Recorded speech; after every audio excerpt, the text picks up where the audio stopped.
Assalamualaikum warahmatullahi wabarakatuh.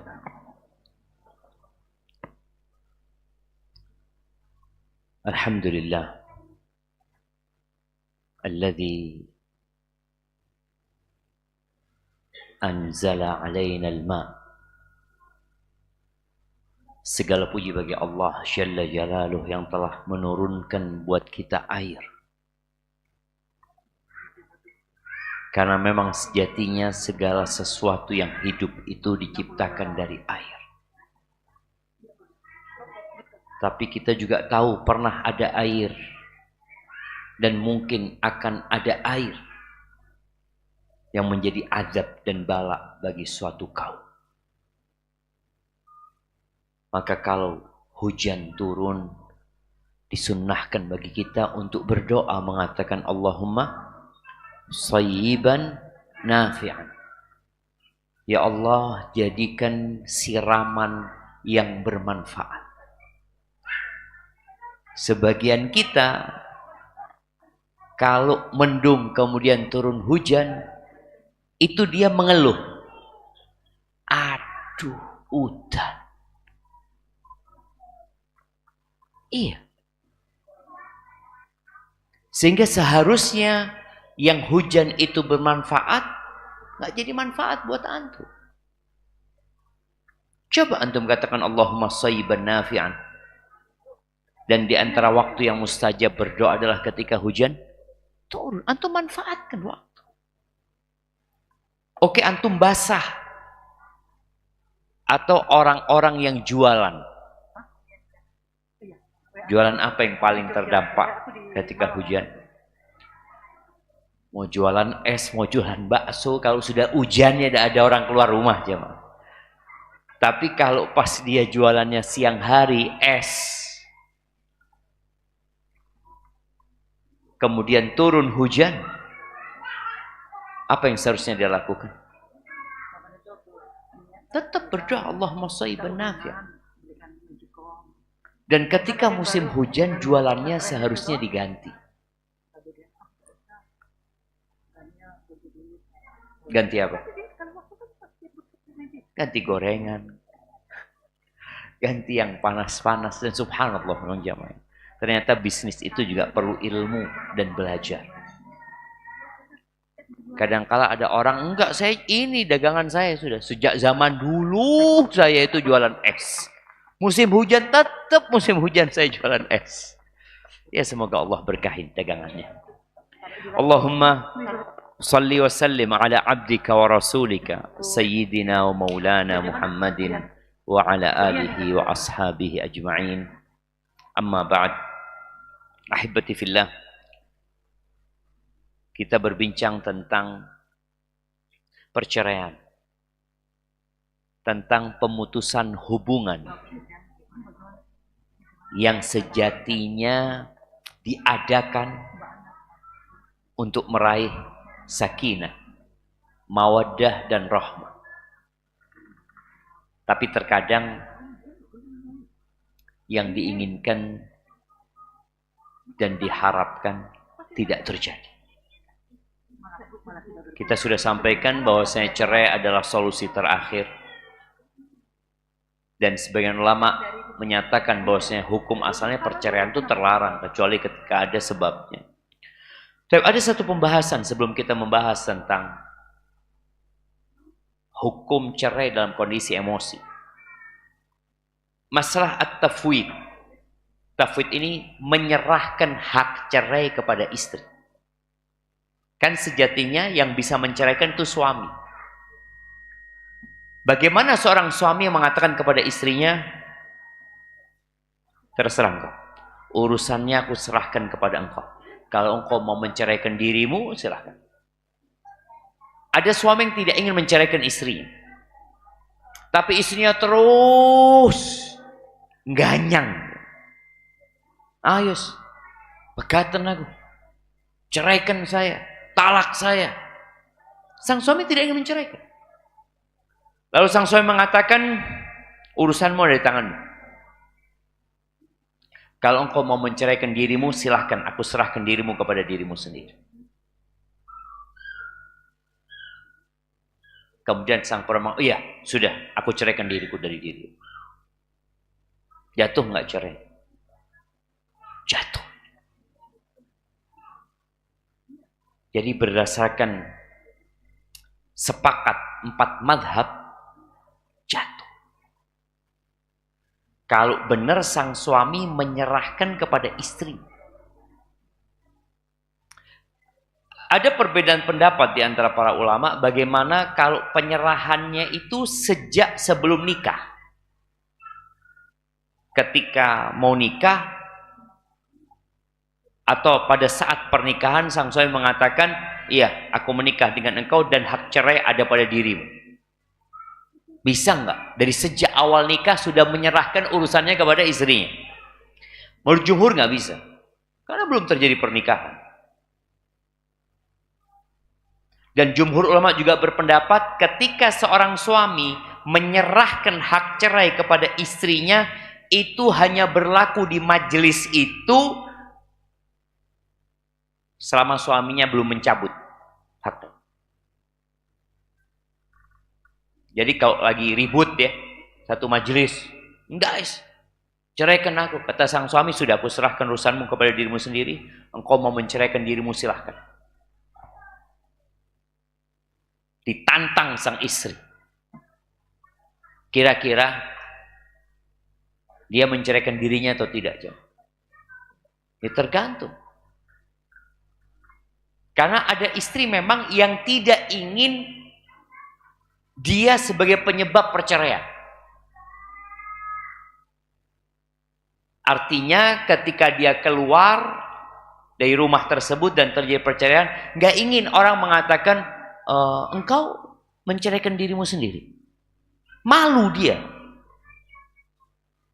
Tapi dia lebih suka, enggak, suamiku yang boleh. Suamiku menceraikan aku. Padahal sang suami tidak boleh.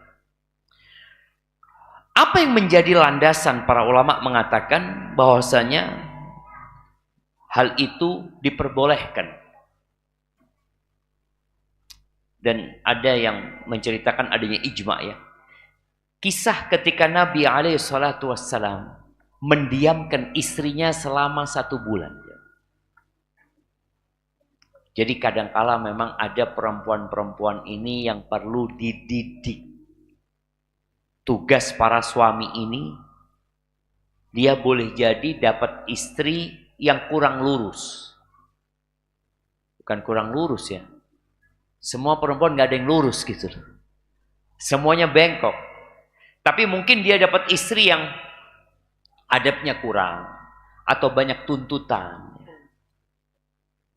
Akhirnya sang suami mendiamkan istrinya. Pisah ranjang setelah dikasih nasihat gak mau, pisah ranjang. Setelah itu kok dilihat gak ada perubahan di istrinya.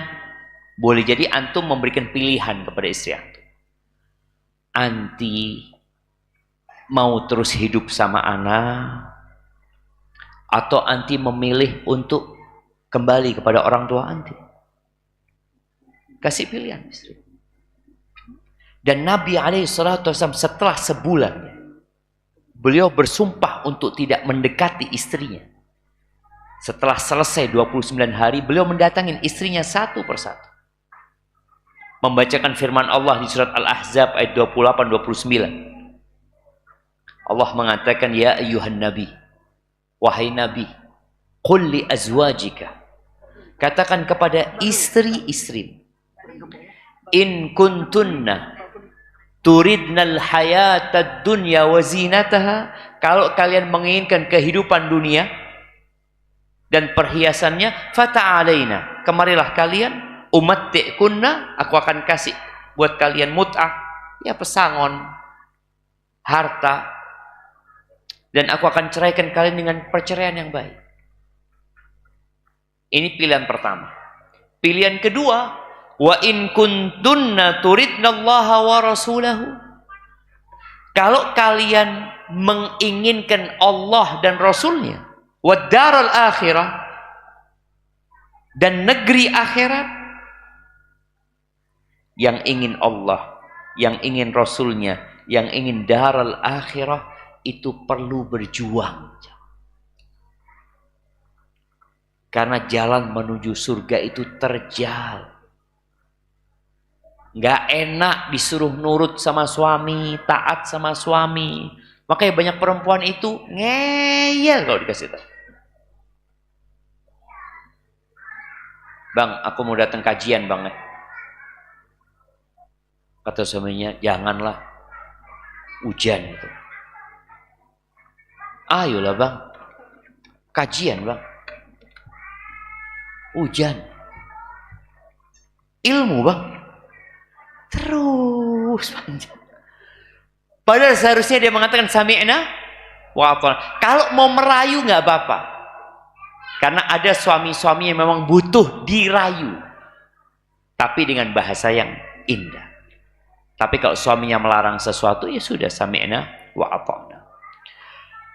Baik, pilihan kedua tadi, kalau kalian menginginkan Allah dan Rasulnya dan kehidupan akhirat, maka sesungguhnya Allah, fa innallaha a'adda lil muhsinati minkunna ajran 'azim. Allah menyediakan pahala yang besar buat orang-orang yang berbuat baik di antara kalian. Aisyah menceritakan, khayyarana Rasulullah sallallahu alaihi wasallam, Nabi alaihi salatu wasallam memberikan pilihan kepada kami. Tadi, bercerai atau tetap bersama Nabi sallallahu alaihi wasallam. Fakhtarnallaha wa rasulahu. Kami kemudian memilih Allah dan Rasul. Dan Nabi menganggap hal itu ya bukan apa-apa, yang memang pilihan. Boleh seorang suami memberikan pilihan kepada istrinya, menyerahkan urusan kepada istrinya. Udah terserah engkau. Engkau mau menceraikan dirimu, aku serahkan kepadamu dirimu sendiri. Tapi bagi para suami, hendaklah tidak sembarangan melakukan tafwid, serah terima cerai ini. Karena ada perempuan-perempuan yang agamanya kurang, yang kita sebagai suami bertugas untuk mendidik dia sebenarnya. Baik, bicara menceraikan dalam kondisi emosi. Yang pertama kalau bicara syarat tolak itu, ya dia harus balik. Dia harus berakal. Dan bukan dipaksa. Jadi jumhur ulama berpendapat bahwasanya nggak sah kalau anak-anak kecil yang belum balik menceraikan istri. Walaupun sebagian berpendapat kalau anak itu mumayyaz, kok bisa anak kecil nikah jemaah? Iya, dulu ada jemaah. Jadi anak ini dinikahkan sama bapaknya. Ya di negeri kita pun sepertinya pernah terjadi yang seperti itu. Wes kawin no anaknya. Ini sama-sama yang satu umur 7 tahun, yang perempuan umur 3 tahun. Sudah ya nikahkan ya? Iya, jadi sudah dinikah. Kan walinya. Kan bisa diwakilkan. Nikah nih. Tapi nggak kumpul jemaah. Cuma sudah suami istri. Maka jumhur ulama dari Hanafiyah, Malikiyah, dan Syafi'iyah berkata, oh saya nggak bisa. Artinya nggak sah kalau seorang anak yang belum balik menceraikan istrinya. Syarat yang kedua, akal. Ini berkaitan dengan emosi tadi, akal. Maka tolak dari orang gila itu nggak sah.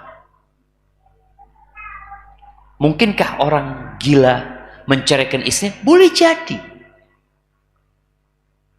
Kadangkala gila itu terjadi setelah pilkada.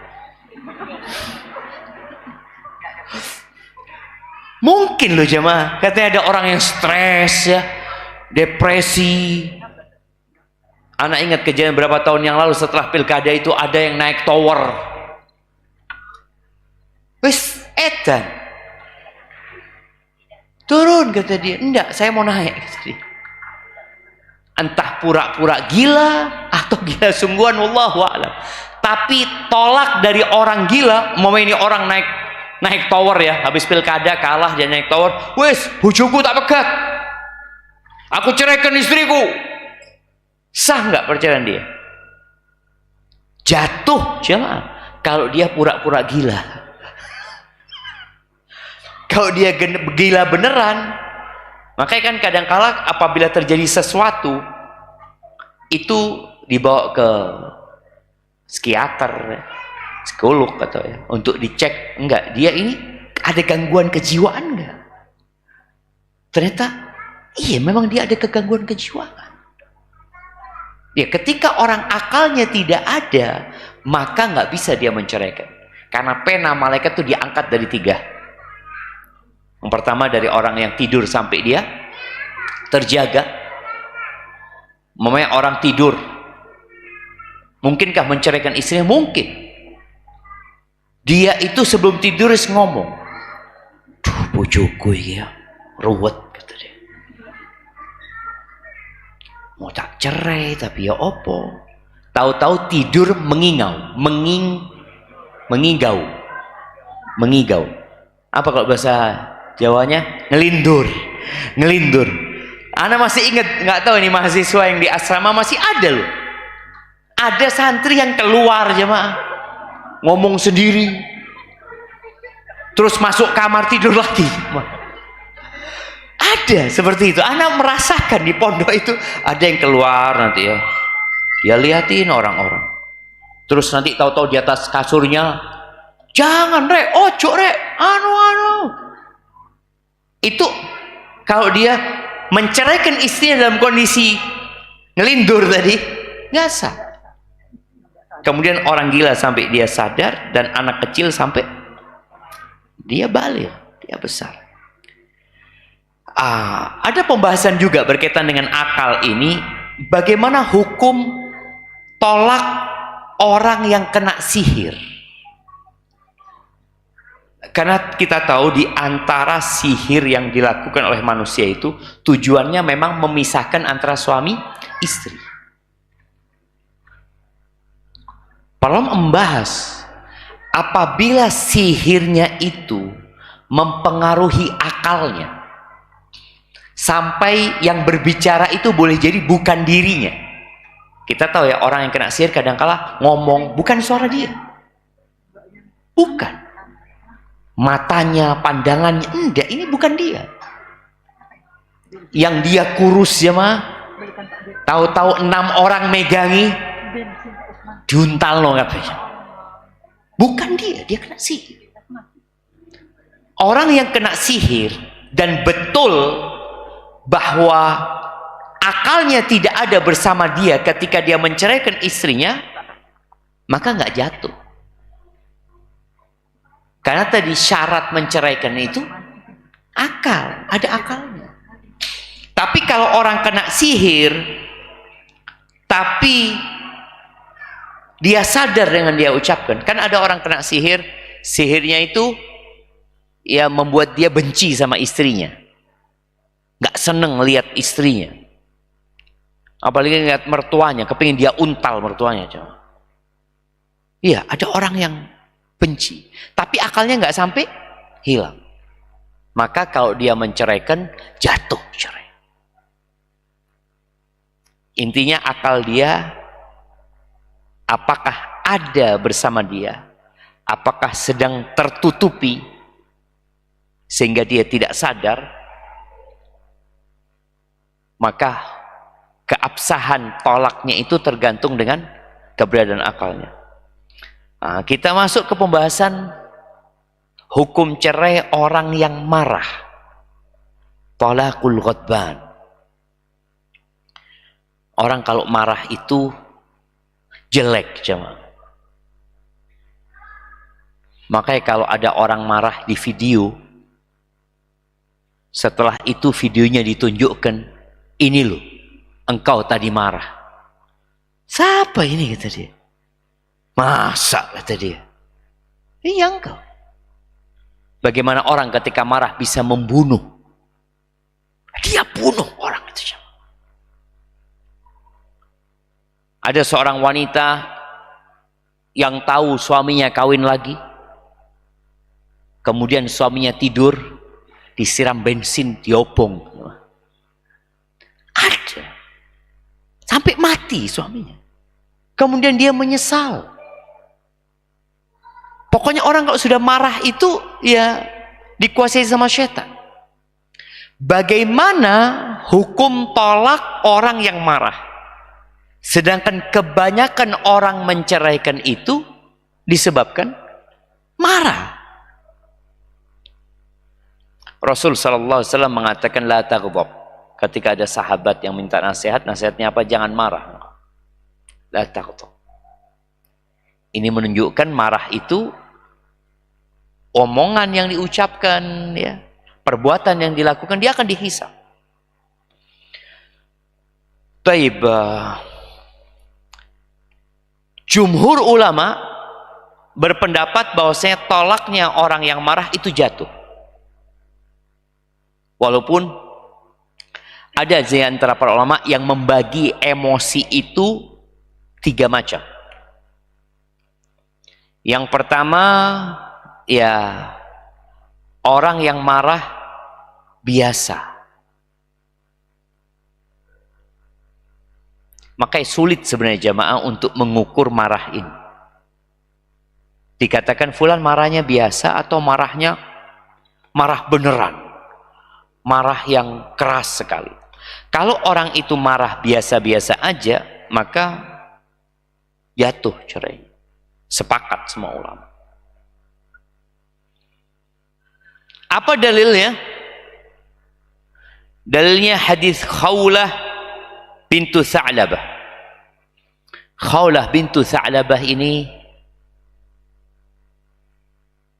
yang Allah sebutkan di surat Al-Mujadilah.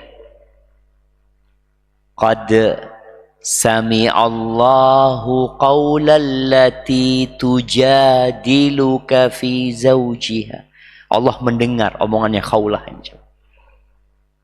yang sedang berdialog tentang urusan suaminya. Pernah suatu hari Khawlah ini ketemu sama Umar bin Khattab. Dipanggil Umar sama Khawlah. Umar itu di jalan. Amirul Mukminin, pemimpinnya umat Islam, yang kekuasaannya pada waktu itu sudah sampai Urshalim, sudah sampai Syam, sudah sampai Irak, Iran sana. Dipanggil sama Khawlah, ini diem. Sampai orang-orang heran, Umar yang keras biasanya, yang tegas seperti ini, dipanggil Khawlah, dengar dikasih nasihat sama Khawlah. Ketika sudah selesai, Khawlah pergi. Tanyalah orang-orang ini, ya Amirul Mukminin, engkau kok menyimak dengan penuh perhatian kepada perempuan itu? Siapa perempuan itu? Gimana aku nggak mau mendengarkan dia? Allah aja dengar omongannya dia.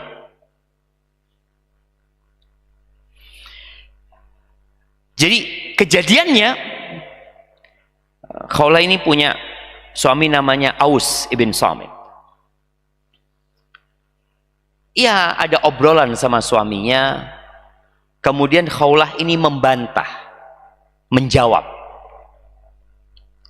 Dan ini penting juga buat para wanita, kalau suaminya ngomong, ngasih tahu, kalau bisa jangan dijawab. Maksudnya jangan dibantah. Katakan iyalah. Nah, apalagi suaminya kondisinya marah, katakan iya. Ini Khawlah bantah. Faghadiba. Lalu marah suaminya. Fadhahara minha. Karena marah, akhirnya suaminya melakukan zihar. Zihar ini mengatakan kepada istrinya, anti alayya ka dhahri ummi. Engkau buat aku seperti punggung ibuku. Dan ibunya mahram. Artinya menyamakan istri dengan ibunya. Artinya haram sudah untuk dihubungi. Seakan-akan dia mengharamkan istrinya untuk diri. Ini namanya zihar. Wa kana syaikhan kabiran qad sa'a khuluquhu wa dhajir. Suaminya ini sudah tua renta, jemaah. Dan subhanallah ya, salah satu yang menyebabkan kepribadian orang berubah dan karakter orang itu berubah adalah ketuaan.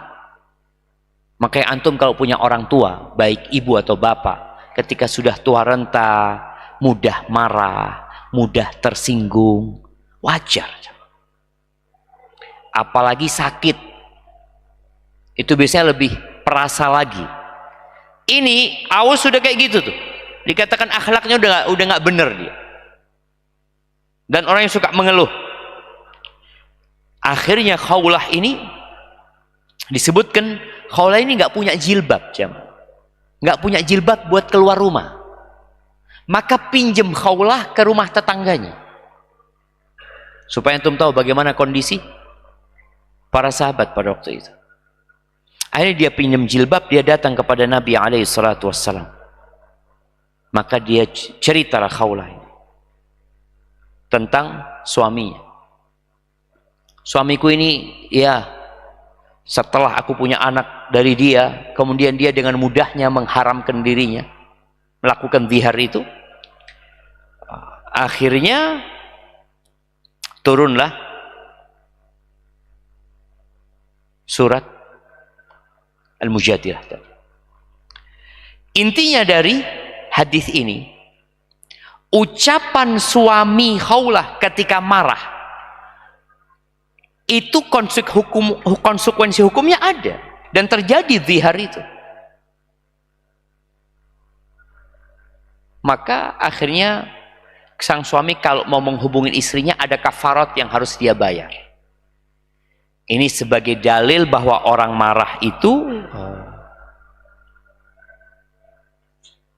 hukum talaknya jatuh. Taib.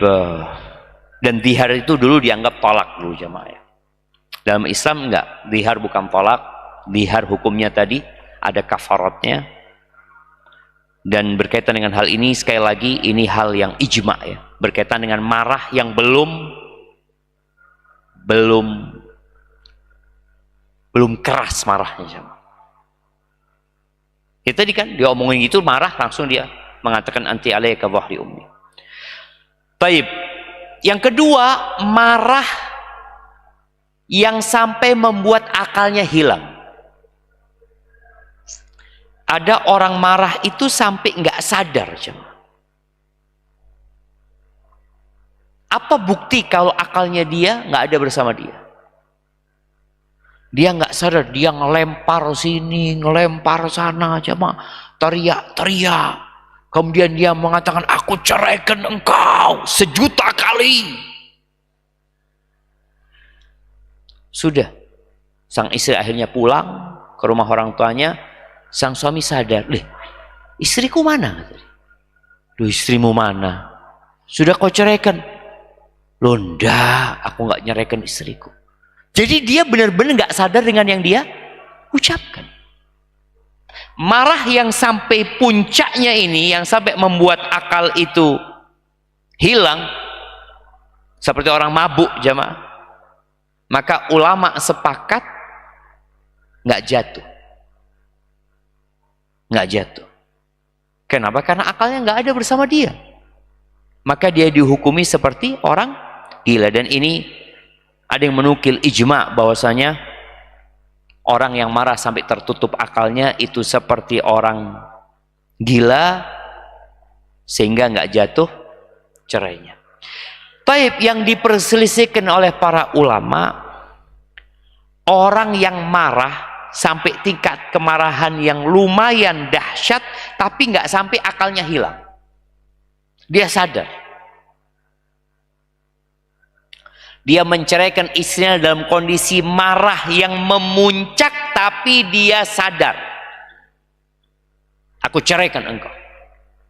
Ya, namanya orang marah, dia mungkin sambil menahan diri ingin melakukan KDRT sama istrinya, tapi dia tahan, akhirnya dia ngomong. Dia menceraikan istrinya. Ini permasalahan yang diperselisihkan, tapi 4 madhab sepakat jatuh. Jadi marah yang biasa, marah yang tengah-tengah ini, itu jatuh. Yang nggak jatuh itu marah yang menutup akal. Karena banyak orang-orang akhirnya cari fatwa supaya talak yang dia ucapkan itu tidak sah. Dia berdalil mengatakan, saya marah waktu itu Pak Ustadz. Marah yang mana? Ini kan tadi standar marah yang mana itu yang sulit untuk ditetapkan. Kalau marah yang sampai puncaknya saya nggak sadar dengan saya ucapkan, nggak jatuh. Tapi kalau marah, ya saya marah, saya sadar gitu Ustaz, bahwa saya menceraikan istri saya. Tapi saya nggak kuat Ustaz, nahan diri Ustaz. Dan ini buat para wanita tadi, kalau suaminya sedang emosi, sedang marah, jangan memancing. Suaminya ngancam, umpamanya, engkau kalau tetap nggak nurut, saya ceraikan nanti. Ini kan masih ancaman, belum ya? Loh, ceraikan sekarang saja. Sekarang. Ada perempuan yang memancing jemaah. Loh, suami ditantang, jadi jemaah. Maka tadi tolong wanita kalau suaminya marah, tahan. Karena ana lebih condong kepada pendapat jumhur ulama yang mengatakan jatuh cerainya. Ada sebagian mengatakan enggak, tapi jumhur ulama berpendapat jatuh. Apa dalilnya? Ya, tadi hadis Khawlah yang dizihar sama suaminya dalam kondisi marah, dan ternyata ada konsekuensi hukumnya. Kemudian orang yang marah itu mukallaf, selama akalnya ada sama dia, dia itu mukallaf. Artinya mukallaf itu segala tindakan yang dia lakukan itu akan dihisap. Penanya malaikat tidak diangkat. Yang diangkat itu cuma dari 3 orang. Majnun, yang tidur, sama yang belum balik. Nih orang marah, mukallaf dia. Makanya dilarang marah. Dan ketika Allah Azza wa Jalla menyebutkan tentang orang-orang yang bertakwa itu, apa kata Allah? Wal kadhiminal ghaidh. Orang yang menahan emosinya. Nabi alaihissalam nih buat yang suka marah. Nabi alaihissalam nggak pernah marah jamaah untuk dirinya. Beliau baru marah kalau agama yang dilanggar, syariat yang dilecehkan, baru beliau marah. Sedangkan kita kebanyakan marahnya untuk dirinya dan hampir tidak pernah marah untuk agamanya. Tidak pernah marah untuk agama. Coba antum lihat, kapan ana marah buat agama ya? Yang ada untuk diri kita.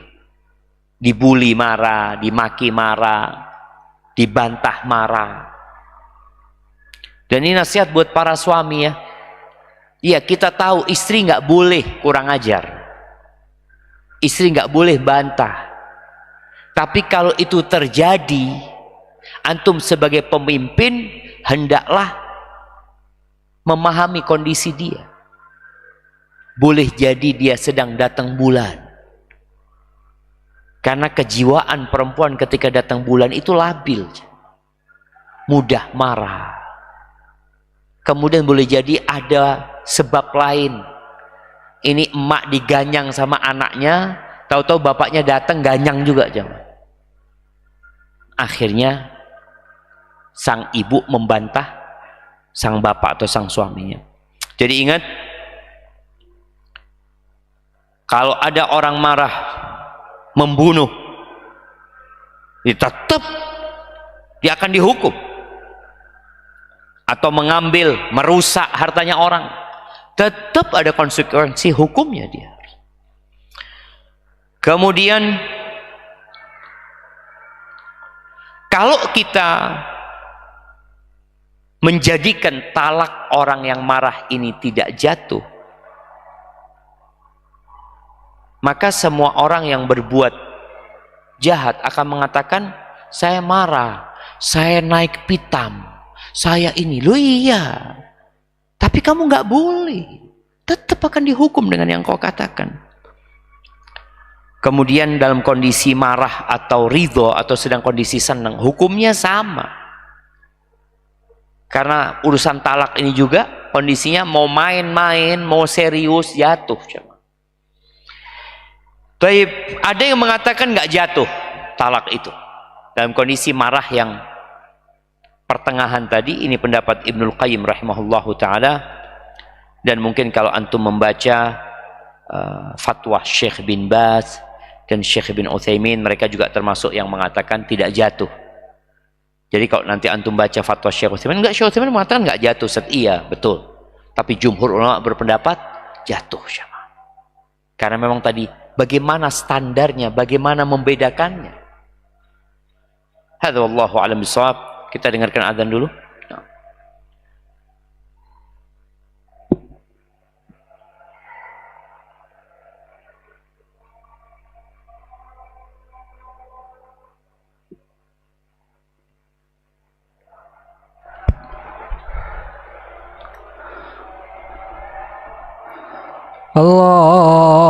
Allahu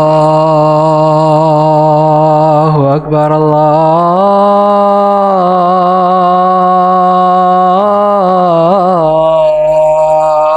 Akbar.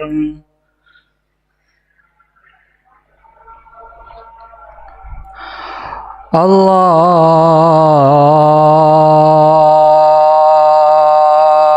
Akbar, Allahu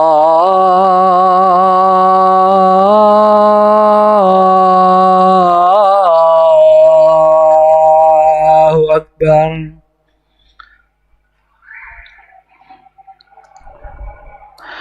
Asyhadu an la ilaha illallah.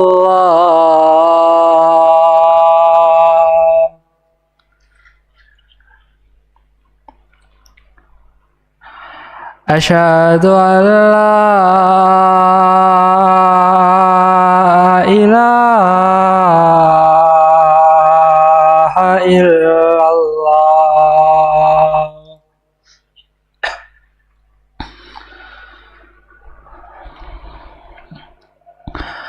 Asyhadu anna Muhammadar Rasulullah.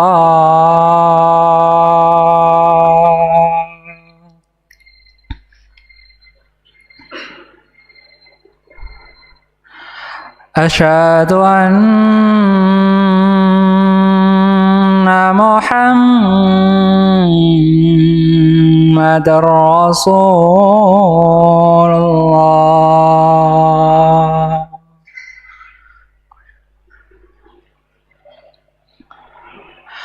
Hayya 'alas shalah.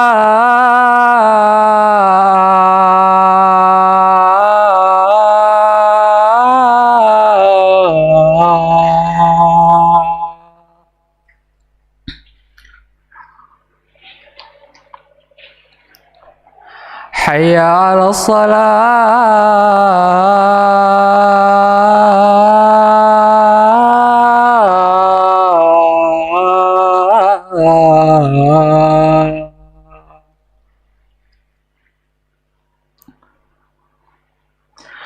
Hayya 'alal falah.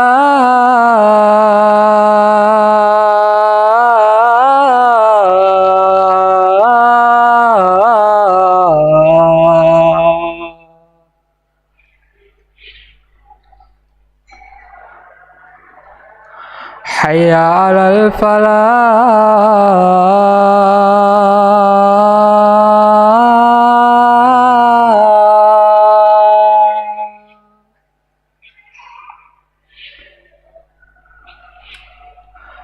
Allahu Akbar, Allahu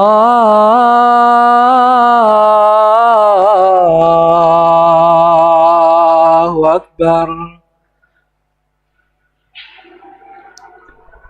La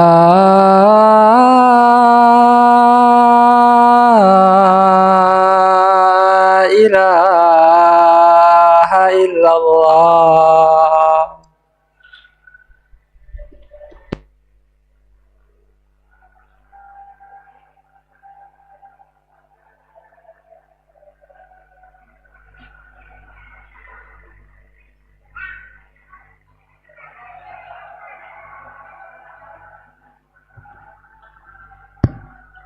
Allahumma salli wa sallim ala nabiyina Muhammad. Jadi berkaitan dengan talak orang yang marah itu, hati-hati. Menurut jumhur ulama jatuh. Jangan sampai akhirnya antum cari fatwa yang enak. Ustadz ngomong jatuh, tak tanya ustadz lain lah. Ya Ustadz, kayaknya fatwanya Syekh Utsaimin tidak apa-apa kan Ustadz ya. Padahal dia ceraikan istrinya selalu dalam kondisi marah. Cuma marah yang mana? Karena dalam pendapat yang membagi marah jadi 3 itu, mereka mengatakan marah yang tidak syadid itu jatuh. Terus antum mengukurnya, ya saya tadi nggak bisa nahan diri, saya kemudian menceraikan. Sadar, dia jatuh cerai. Bagaimana hukum talakus sakran? Talak orang yang sakran. Sakron, apa sakron? Sakran itu mabuk jemaah. Ada 2 kondisi orang yang mabuk. Ada orang yang mabuk tapi dia punya alasan kenapa dia mabuk. Maka yang seperti ini nggak jatuh talaknya. Orang yang umpamanya dikasih minuman, dipaksa untuk minum, dia nggak mau minum.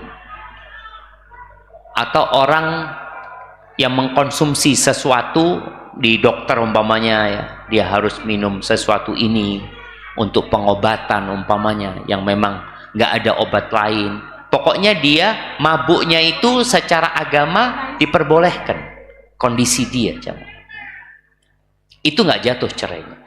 Tapi kalau dia sengaja mengkonsumsi sesuatu yang membuat dia mabuk, maka ada 2 pendapat ulama. Dan pendapat jumhur sekali lagi mengatakan jatuh cerai. Jadi kalau orang sengaja minum, kemudian dia menceraikan istrinya dalam kondisi dia mabuk atas pilihan dia, maka jatuh cerainya. Sebagian mengatakan tidak, tapi pendapat yang mengatakan jatuh itu sepertinya lebih kuat. Walaupun dia mengatakan tidak jatuh, kan orang ini akalnya nggak ada gitu loh. Iya, cuma dia menghilangkan akalnya dengan sengaja. Dia sengaja menghilangkan akal. Maka dengan apa yang dia lakukan, dia mukallaf. Dia akan dihisab. Karena dia sengaja melanggar agama, kemudian tadi mengkonsumsi sesuatu yang tidak diperbolehkan, maka akhirnya jumhur ulama berpendapat talak yang diucapkan oleh dia jatuh. Hadza wallahu a'lam bishawab. Kita masuk ke sesi tanya jawab. Masya Allah, ini pertanyaannya banyak banget jemaah. Semoga baik-baik saja pertanyaannya.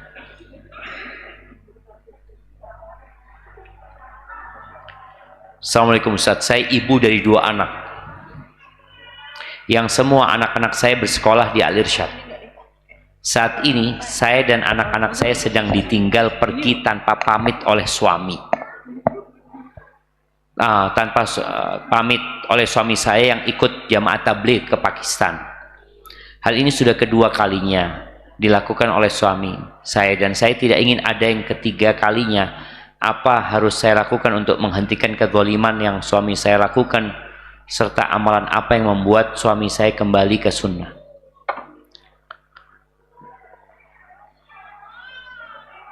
Nah, yang pertama, seorang itu ketika meninggalkan istrinya karena urusan agama seperti jihad fi sabilillah, itu juga meninggalkan istri, maka dia harus mencukupi istri. Momenya dia berangkat selama 4 bulan, atau orang yang kerjalah, yang merantau selama 1 tahun umpamanya, dia tetap punya kewajiban membiayai istrinya. Kalau ibu ini yang bertanya, suaminya tetap bertanggung jawab ya, maka pertahankan rumah tangga. Tapi ada suami yang kemudian lupa dengan hak-hak istrinya, hak-hak anaknya. Dia berkata, saya berjuang di jalan Allah umpamanya, saya akan berdakwah umpamanya. Tadi ketika mau berdakwah, kenapa harus jauh-jauh ke Pakistan umpamanya? Kalau berdakwah banyak orang-orang yang perlu didakwahi. Dan ketahuilah jamaah bahwasanya dakwah itu fardun alal kifayah. Artinya kalau sudah ada yang melakukan, yang lainnya nggak wajib. Sedangkan memberikan nafkah kepada istri dan anak itu fardu ain. Wajib suami memberikan nafkah kepada anak-anaknya. Ada sebagian suami mungkin yang mengatakan, "Ana Ustaz, keluar khuruj dia.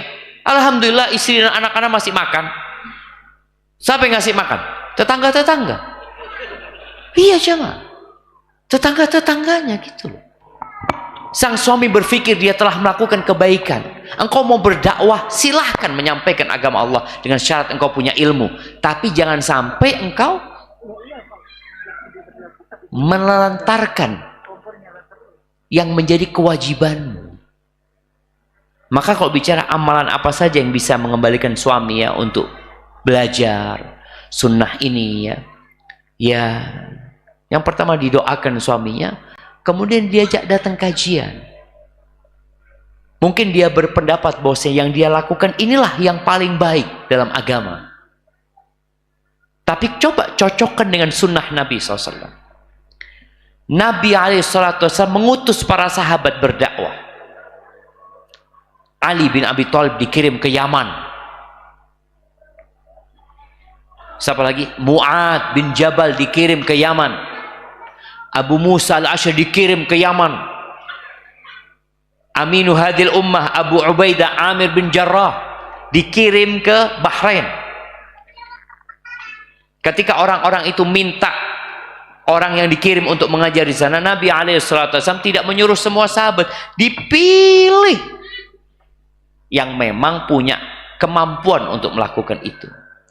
Tapi secara umum kita wajib berdakwah jemaah. Mau itu ustadz nggak ustadz wajib berdakwah terhadap orang-orang yang menjadi tanggung jawabnya. Bapak wajib mendakwain anak-anaknya, suami wajib mendakwain istrinya, bos di perusahaan wajib mendakwain anak buahnya. Maka tolong yang menjadi kewajiban itu diselesaikan, baru setelah itu ke tempat yang lainnya untuk menyampaikan agama Allah ini. Hadza wallahu a'lam bissawab. Assalamualaikum Ustaz. Ana nemuin baju. Tapi ana bilang biarin aja dulu. Siapa tahu nanti punyanya pemiliknya ambil. Tapi beberapa waktu kemudian 3 pekan berlalu belum ada yang ambil. Jadi ana ambil lalu ana cuci. Gimana hukumnya Ustaz? Jazakallah khair. Ya, kalau barang itu termasuk barang yang berharga, yang bakal dicari sama temennya, ya nggak bisa dimilikin sampai diumumkan selama 1 tahun. Dicuci nggak apa-apa, disimpan, diumumkan. Boleh jadi kita itu nggak mengumumkan jam. Baju itu di sana, orang ini nyariin, nggak tahu di mana bajunya. Antum tidak memberikan informasi. Antum biarkan situ, kita tunggu. Loh enggak. Antum kalau memang antum ingin memilikinya atau ingin menggunakannya, antum umumkan dulu. Foto, mamanya sekarang sudah nggak perlu lagi mengumumkan di. Kalau dulu kan mengumumkan di tempat-tempat kumpulnya orang, sekarang diumumkan di mana? Status antum di medsos diumumkan. Ditunggu sampai 1 tahun. Kalau memang bajunya itu baju yang berharga. Tapi memang ada orang-orang yang bajunya ya dia sudah nggak dicari, apalagi sudah jatuh kena tanah ini, memang sengaja ditinggal. Maka tetap kalau antum tahu baju itu berharga, diumumkan dulu. Jangan kemudian antum pakai. Hadza wallahu a'lam bishawab. Bismillah, ahsanallahu ilaikum Ustaz. Izin bertanya, ana seorang ikhwan yang insya Allah akan menikah.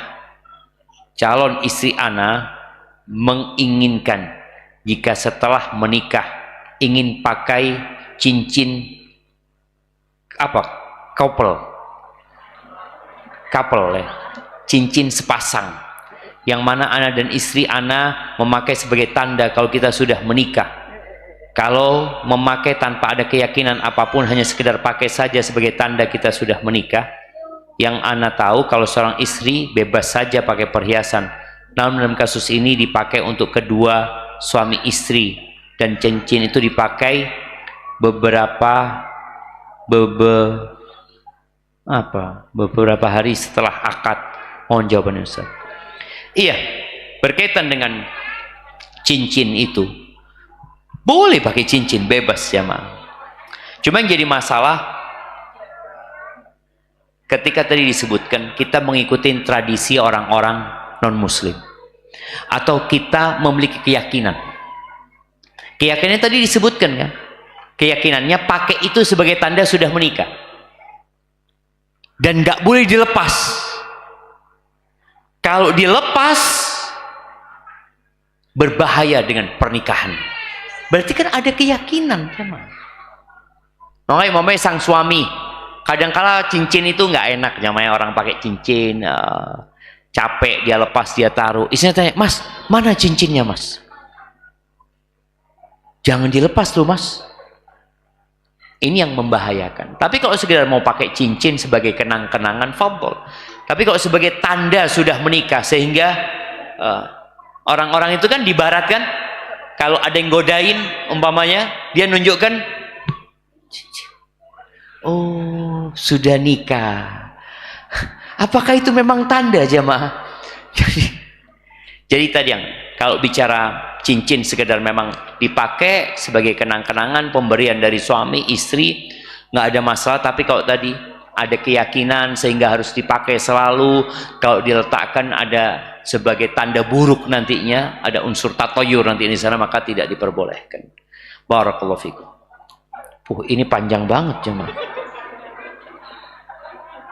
Iya, kesempatan bertanya langsung buat akhwat. Aduh, takut tanya buat akhwat yang tanya. Iya, mak kalau mau tanya.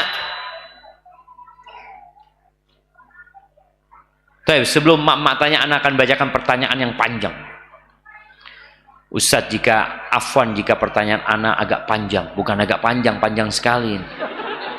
Karena ini sangat penting bagi anak. Ahsanallahu ilaikum Ustadz. Bagaimana cara menjaga identitas diri sebagai seorang muslim ketika anak sering menghadapi pelecehan dari orang lain terkait penampilan fisik anak, seperti dipanggil seksi atau bahkan cewek oleh teman, jamaah dan sebagian asatidah di ponpes dulu, padahal anak ikhwan. Semoga Allah mengampuni mereka yang ketawa. Antum jangan ketawa. Semoga Allah mengampuni mereka yang ketawa. Jujur, ana sebenarnya bukan orang yang suka marah atau emosi, tetapi karena pelecehan seperti itu, ana merasa perlu berbicara tegas kepada siapapun yang bersikap tidak hormat, baik mereka yang melecehkan ana di ponpes dulu maupun siapapun dan dimanapun. Namun mereka tidak memahami trauma yang ana alami, sering menuduh ana kurang ajar atau tidak punya sopan santun ketika ana berbicara tegas. Semoga Allah ampuni mereka yang ketawa. Jika ana berbicara lembut, mereka malah mengejek dengan sebutan kelembutan wanita, atau bahkan berkata jadi nafsu nih. Allahu Akbar. Semoga Allah mengampuni mereka yang ketawa. Saat ana mencoba menegaskan sikap, mereka malah mengejek dengan nada menghina seperti oh. Ini membuat ana merasa frustasi, sampai terkadang muncul keinginan agar mata mereka yang berprasangka buruk itu tak lagi bisa melihat. Semoga Allah mengampuni mereka. Bahkan ketika ana berbicara tentang akhwat, hal yang wajar jika seorang ikhwah tertarik kepada akhwat, mereka justru bermuka masam. Ana sudah paham bagaimana pandangan nafsu ikhwan kepada ana, karena ana bukan seperti akhwat yang tidak merasa dipandang nafsu oleh ikhwan. Apa nih jemaah? Bagaimana langkah yang tepat untuk menetapkan batasan menghargai diri sendiri dan menghadapi mereka yang tidak menghormati di lingkungan sosial, karena ana khawatir kejadian seperti ini berulang di kampus ini. Taib, jamaah rahimakumullah. Sepertinya ana pernah mengalami masalah yang sama. Ana dulu waktu masuk pondok, ana itu pernah sakit hati. Ketika ana lagi ya sampai hari ini ana ingat ya. Ana ingat orangnya, tempatnya, dan waktunya. Ana ketika lagi ngambil makanan, ada seorang perempuan yang sedang mengirimkan makanan buat abangnya atau buat adiknya ke pondok, dikirimin. Lalu dia ngomong sama saudaranya ini, "Siapa Min?" "Mak Ratin," kata dia. Itu bahasa Madura. "Siapa Min?" katanya. "Kok ayu anak ini?" katanya. Loh, kita lanang dibilang ayu jamaah, loro hati kan jamaah. Sejak itu akhirnya ana ikut bela diri. Iya, artinya tadi bicara jati diri, ana harus menunjukkan ana ini laki. Ana ikut bela diri, ana ikut lomba, ana fitness, olahraga, yang akhirnya hilang betul jam. Ungkapan-ungkapan itu hilang.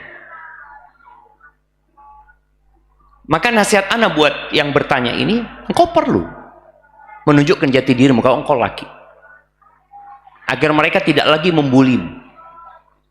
Maka usahakan mulai saat ini, tadi engkau berolahraga, engkau ya olahraga main bola bersama yang laki-laki ya, kemudian ikut bela diri, kemudian jaga tubuhmu seperti itu, kemudian bicara ngomong sama orang.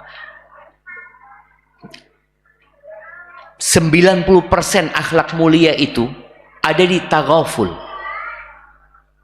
mengabaikan omongan orang itu jangan dimasukkan ke hati.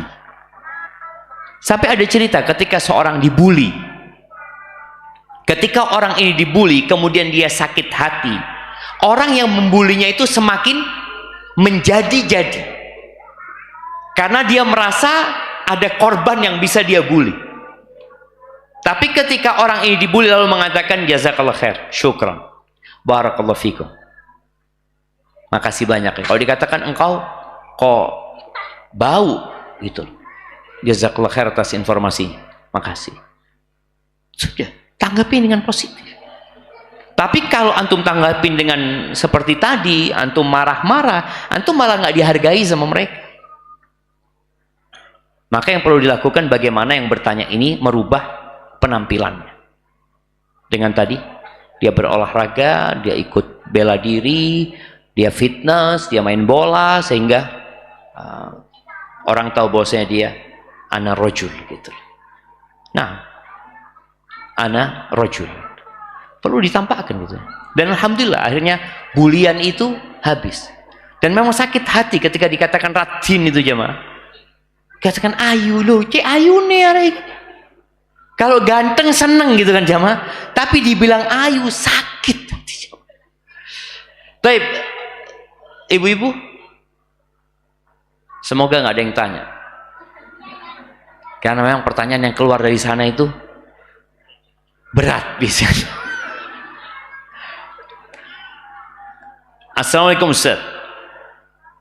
Ketika kami sekeluarga bertamasya ke Batu Malang, ketika kami sudah sampai di hotel atau tempat rekreasi, apakah hukum menjamak qashar sholat masih berlaku? Barakallahu fikum. Iya, selama antum nggak niat mukim di tempat itu, sebagian ulama berpendapat selama tidak ada keinginan menetap lebih dari 4 hari atau 3 hari di tempat itu, maka antum boleh jamak qashar. Jamak qashar diperbolehkan walaupun di tempat rekreasi umpamanya ya. Cuma memang sunnahnya itu qashar, bukan jamak. Jamak itu kondisional. Kalau kondisi antum capek, fadhol. Kalau nggak capek, nggak ada kerjaan juga, ya ahsan, qashar saja tanpa jamak. Pertanyaan terakhir ini,